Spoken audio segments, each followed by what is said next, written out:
Je ne suis pas du genre à exprimer mon mal-être. Peut-être que c'est mon mécanisme de défense. Mais dans cette société aujourd'hui, si vous êtes ainsi, on vous considère comme étant insensible.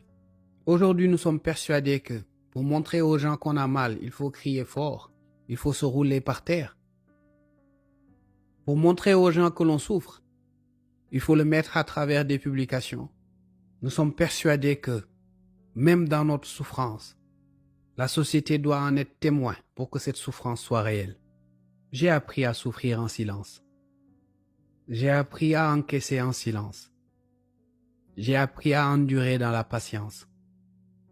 Parce que j'ai compris que jamais je ne pourrais exprimer cette souffrance au point de la faire ressentir comme elle est à cette société.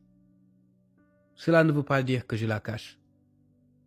On a besoin de parler de ce qui ne va pas, d'en parler avec les bonnes personnes. Mais nous sommes dans une société aujourd'hui essentiellement émotive. Nous pensons qu'exprimer ces émotions les plus négatives, au vu et au su de tout le monde, eh bien, c'est la meilleure manière de montrer aux gens que l'on souffre. J'ai compris que je n'avais pas le monopole de la souffrance. J'ai compris que quel que soit ce qui me touche, à côté de moi, il y a quelqu'un qui vit pire, et cette personne a la décence de se taire et d'endurer dans une belle patience. Donc pourquoi dois-je être cette personne que l'on entend crier?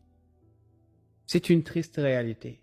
Et très souvent, quand vous êtes une personne qui arrive à vivre certaines choses dans le silence et dans le calme, vous finissez par être incompris, mais pire, vous finissez par être dépeint comme étant quelqu'un d'insensible. Les gens